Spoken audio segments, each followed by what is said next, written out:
இந்த வாரம் cook with Comali season 7ல செம ட்விஸ்ட் காத்திருக்கு. ஆரம்பத்திலேயே இது சிங்கிள் எலிமினேஷன் இல்ல டபுள் எலிமினேஷன் வீக் அப்படின்னு சொல்லியிருந்தாங்க. அதனால போட்டியாளர்கள் மட்டும் இல்லாம ரசிகர்களும் செம டென்ஷன்ல இருக்காங்க. அது மட்டும் இல்லாம இந்த வாரம் இன்டர்நேஷனல் குக்கிங் வீக் என்பதால போட்டியாளர்கள் எல்லாருமே வெளிநாட்டு உணவுகளை சமைச்சு அசத்த போறாங்க. இன்றைய சனிக்கிழமை எபிசோட்ல கோமாளிகள் எல்லாருமே ஹாலிவுட் நடிகர்கள் மற்றும் நடிகைகள் போல பேரிங் ஸ்டைல கெட்டப்ல என்ட்ரி கொடுத்து செம்மையா கலக்கி இருந்தாங்க.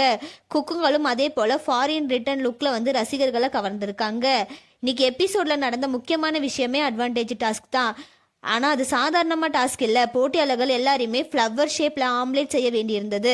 கொடுக்கப்பட்ட வடிவத்தை அப்படியே சரியாக உருவாக்க வேண்டும்னு சொல்லியிருந்தாங்க.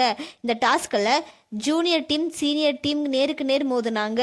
ஜூனியர் டீம் மொத்தமாக 15 ஃப்ளவர் ஆம்லேட்டை செஞ்சு முடித்த நிலையில் சீனியர் டீம் அதை விட 3 அதிகமாக செஞ்சு 18 ஃப்ளவர் ஆம்லேட் செஞ்சு அசத்தி இந்த வாரத்தோட அட்வான்டேஜ் டாஸ்க்கை வின் பண்ணியிருக்காங்க. இதனால் நாளைய எபிசோடில் சீனியர் டீமுக்கு என்ன அட்வான்டேஜ் கிடைக்க போகுது, அது எலிமினேஷனில் பெரிய மாற்றத்தை ஏற்படுத்துமா என்பது தான் இப்போ ரசிகர்களுக்கு மிகப்பெரிய எதிர்பார்ப்பாக இருக்குது. மேலும் இந்த எபிசோடில் ஒரு முக்கியமான தகவல் வெளியாயிருக்கு. டபுள் எலிமினேஷனில் ஒரு குக் சீனியர் டீமில் இருந்தும் இன்னொரு குக் ஜூனியர் டீம்ல இருந்தும் வெளியேறுவாங்க அப்படின்னு சொல்லியிருந்தாங்க. அப்படின்னா இந்த வாரம் யாரோட பயணம் முடிவுக்கு வரப்போகுது, யார் ரசிகர்களை அதிர்ச்சியில் ஆழ்த்த போறாங்க, அதற்கான முழு பதிலையும் நாளை எபிசோட்ல தான் தெரியும். இந்த அப்டேட் உங்களுக்கு பிடிச்சிருந்தா வீடியோக்கு ஒரு லைக் பண்ணுங்க, சேனலை சப்ஸ்கிரைப் பண்ணுங்க, உங்களோட கணிப்பு என்ன அப்படின்னு சொல்லி கமெண்ட்ல சொல்லுங்க.